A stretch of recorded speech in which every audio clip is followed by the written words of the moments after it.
तर आपण solar thermal power plant बघायच्या अगोदर त्याचा एक अतिशय महत्त्वाचा भाग बघूया, तो म्हणजे सोलर थर्मल रिफ्लेक्टर. सोलर म्हणजे सूर्याचा, थर्मल म्हणजे हीट. सूर्याची उष्णता कॅप्चर करणारा, पकडणारा रिफ्लेक्टर. रिफ्लेक्टर म्हणजे आरसा. तर त्याचे दोन भाग असतात. एक भाग असतो असा कर्व्ड आरसा असतो, सूर्याची सगळी हीट आहे तो कॅप्चर करतो आणि ती रिफ्लेक्ट करतो. आणि मग त्याच्यावरून अशी पाईप जात असते, त्याला ॲब्सॉर्बर असं म्हणतात. तर ती हीट आहे, उष्णता आहे, तो हा ॲब्सॉर्बरमधलं पाणी, ह्याच्यामधून पाणी फिरत असतं, ते पाणी ती उष्णता ॲब्सॉर्ब करतं. म्हणून ह्या पाईपच्या भागाला ॲब्सॉर्बर असं म्हणतात. आता इथे एक सोलर थर्मल पॉवर प्लांट आहे, ते अगदी सोपं आहे.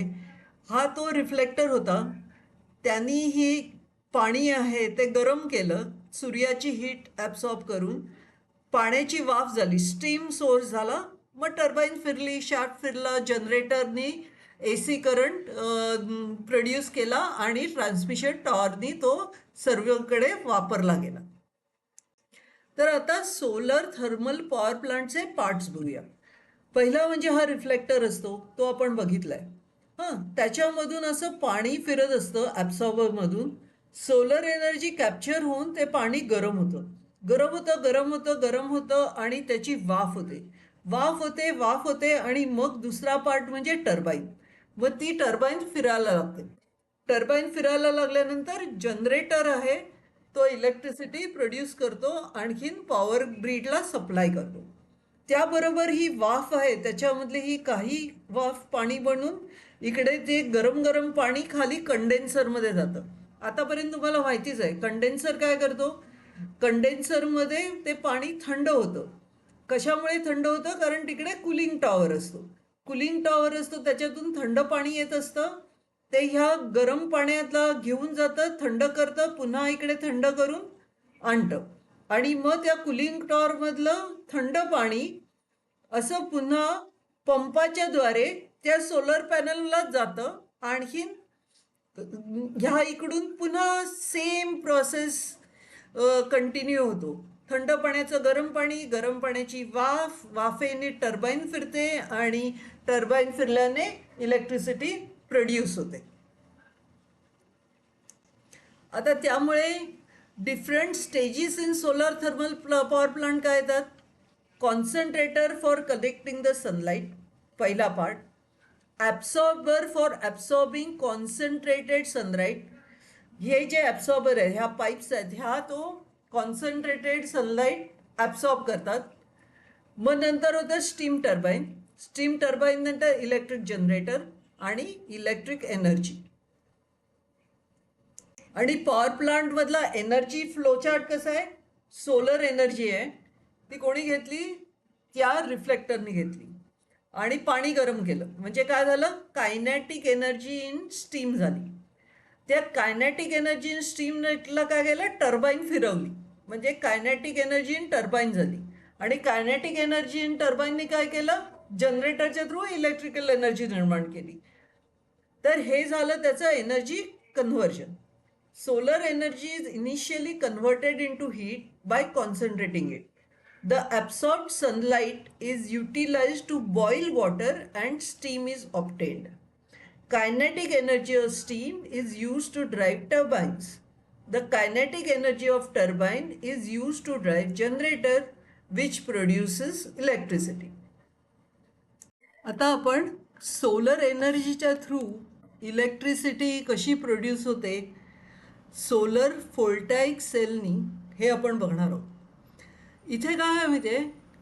सोलर एनर्जी म्हणजे सूर्याची एनर्जी ही व्होल्टाईक इफेक्टनी ही डायरेक्ट इलेक्ट्रिसिटी निर्माण करते. तर इकडे एकच एनर्जी ट्रान्सफॉर्मेशन आहे, energy in sunlight, photovoltaic effect होतो आणि D C electrical power generate होतो. लक्षात घ्या, D C electrical power generate होतो. तर आता ही व्होल्टाईक सेल आपण बघूया. ह्या इकडे जेव्हा सूर्याचा प्रकाश पडतो त्यावेळी इकडे ना पोटेन्शियल डिफरन्स तयार होतो. एका बाजूला कमी इलेक्ट्रॉन्स राहतात, एका बाजूला जास्त इलेक्ट्रॉन्स राहतात आणि इलेक्ट्रॉन्स फ्लो व्हायला लागतात. ओके. आणि हे जे मटेरियल आहे ना, सोलर व्होल्टाईक सेल सिलिकॉनची बनलेली असते आणि सिलिकॉन हे मेटलॉइड आहे. मेटलॉइड आहे म्हणजे काय, त्याच्यामध्ये काही मेटलच्या प्रॉपर्टीज आहेत, काही नॉन मेटलच्या प्रॉपर्टीज आहेत आणि त्याला आपण सेमी कंडक्टर असं देखील म्हणतो. आता एक सोलर सेल असते ना, ती फार अगदी कमी करंट प्रोड्यूस करते. ओके. म्हणून आपण एक पॅनल घेतो आणि त्याच्यावर अशा सेल्स रचतो आणि जनरली सोलर पॅनल 36 सोलर सेल्सचा बनवलेला असतो. ओके. आणि मग ह्याला आपण ह्या सोलर पॅनल्सना आपण कशाही रीतीने असं अरेंज करतो, त्याला मॉड्यूल म्हणतात. सिरीजमध्ये अरेंज करू शकतो किंवा आपण असे अरेजमध्ये करू शकतो आणि मग त्याप्रमाणे आपण इलेक्ट्रिसिटी प्रोड्यूस करतो. तर ती इलेक्ट्रिसिटी कशी प्रोड्यूस होते ती तुम्हाला कळलेलं आहे, पण ती डिस्ट्रीब्यूट कशी होते ते आपण बघूया. ओके. तर आता इथे हा सोलरचा अरे आहे, तर ती अरेंजमेंट कशी असते बघा. तर ह्या इकडून असे हे सगळे कनेक्टेड असतात.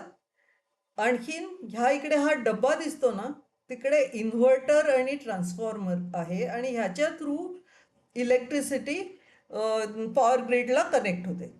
तर आता सोलर सेल आहे ना, ते DC पॉवर देते आणि आपल्याला जर पॉवर ग्रीडला कनेक्ट करायची असेल किंवा इनफॅक्ट इवन घरात वापरायची असेल ना, बरेचसे आपले अप्लायन्सेस आहेत ते AC पॉवर वापरतात. हां.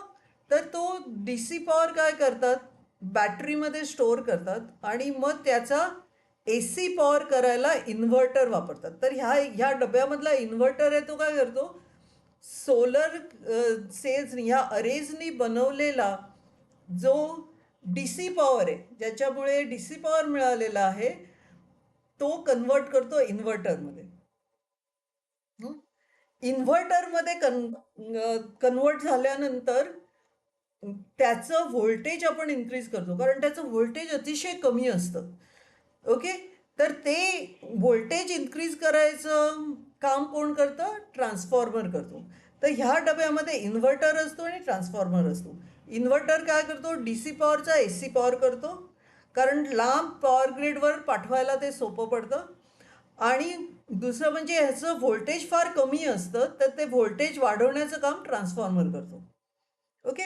ह्या दोन गोष्टी लक्षात ठेवायच्या. इथून हा ट्रान्समिशन ग्रीडपर्यंत कशा रीतीने हा पॉवर जातो. Okay. So energy from light आणि मग हा सोलर अरे असतो, मग इन्व्हर्टर ट्रान्सफॉर्मरच्या थ्रू तो पॉवर ग्रीडमध्ये जातो. ओके. तेच इथं लिहिलेलं आहे. We have seen that many solar panels can be connected together to generate whatever energy we need. As shown in this figure, the DC power generated by these panels is first converted to AC power by inverter. The transformer transforms the voltage and current levels of the generated power and then it is fed into electricity distribution network. ह्या ज्या power lines असतात ना, त्यांच्यामध्ये बरंच voltage असतं. तर त्यामुळे transformer त्याचं व्होल्टेज आहे ना, ते ट्रान्सफॉर्म करतं, आणखीन ग्रीडवरती ती इलेक्ट्रिसिटी पाठवतं. In this way electricity is generated without any fuel combustion. इकडे काहीच जाळ होत नाही. So without any air pollution. तर सोलर इलेक्ट्रिसिटीने एअर पोल्युशन मुळीच होत नाही. However, since the energy is generated using solar radiation, solar cells can generate electricity during daytime only. तर बेसिकली काय होतं, जरी हे सगळं छान असलं तरी दिवसा जोपर्यंत सूर्य तुम्हाला मिळतो तोपर्यंतच तुम्ही एनर्जी जनरेट करू शकता. रात्री त्याची एनर्जी जनरेट होऊ शकत नाही. आता सोलर एनर्जी प्रोडक्शनचे फ्लोचार्ट बघूया. Conversion of energy generated by cells to AC formed by using inverter. Solar cell to battery, battery to inverter, inverter to electric equipment working on AC power. आणि त्याचा energy conversion काय आहे, flowchart. Energy in sunlight आणि फक्त photo व्होल्टाईक effect होतो, त्यांनी DC electric power होतो. Photo म्हणजे सूर्य, व्होल्टाईक म्हणजे व्होल्ट म्हणजे तिकडे तो पोटेन्शियल डिफरन्स जो तयार करतो तो फोटो व्होल्टाईक इफेक्ट, आणि त्यामुळे डीसी इलेक्ट्रिक पॉवर होतो. The power available from solar cells is DC. So, in application which need DC power, for example, electric lights based on light emitting diode, म्हणजे LED, the energy can be directly used. However, since the energy from solar cell is available only in presence of sunlight, energy has to be stored in batteries for use at the later time. Battery कशाला लागते? कारण रात्री कशी काय तुम्ही सूर्य आणणार, कुठून आणणार? म्हणून मग तुम्ही एनर्जी आहे ती बॅटरीमध्ये स्टोअर करून ठेवता. Advantages of solar energy. Solar energy is green energy. It is renewable and does not cause pollution. सारखा आपल्याला सूर्याचा प्रकाश मिळत असतो, त्यामुळे ती रिन्यू होत असते, सारखी सारखी रिप्लेनिश होत असते. Solar panels for generation of electricity require less maintenance. म्हणजे त्याला मेंटेनन्स म्हणजे खर्च पण त्याचा कमी असतो. With the help of solar energy, electricity is possible to be generated even in the most remote inaccessible locations where electric power lines cannot be laid. म्हणजे ह्या सोलर एनर्जीचा वापर आपल्याला कुठे कुठे दूरवर कुठे कुठे करता येतो, कारण आपण बॅटरीमध्ये स्टोअर करू शकतो, आणखीन इलेक्ट्रिसिटी वापरू शकतो. तर अशा काही लोकेशन्स असतात, काही ठिकाणं असतात तिकडे इलेक्ट्रिक पॉवर लाईन्स नेणं शक्य नसतं, तर तिकडे सोलर एनर्जी आपल्याला वापरता येते. लिमिटेशन्स ऑफ सोलर एनर्जी म्हणजे ह्याचे काहीतरी लिमिटेशन्स आहेत.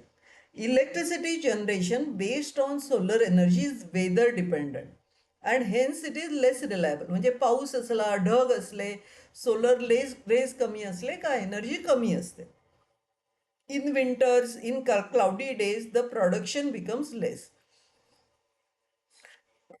जिथे अतिशय तीव्र विंटर असतो आणि क्लाउडी डेज असतात, ढगाळलेले दिवस असतात, तिकडे त्यावेळी एनर्जी प्रोडक्शन कमी होतं. म्हणजे एनर्जी तुम्हाला कंटिन्युअसली अशी रिलायबल अशी मिळत नाही थ्रू आउट द इयर किंवा throughout the day. The whole setup of panels require lot of space to generate considerable amount of electricity. आणि हे पॅनल्स पसरून ठेवायला आणि जागा भरपूर लागते त्याच्यासाठी. The initial cost of solar panel is sufficiently high. आणि त्या सोलर पॅनलची कॉस्ट बऱ्यापैकी जास्त असते, त्यामुळे कॉस्ट एफिशियन्सीच्या पॉईंट ऑफ व्ह्यूनी पण सोलर एनर्जीकडे जरा विचारपूर्वक बघायला लागतं.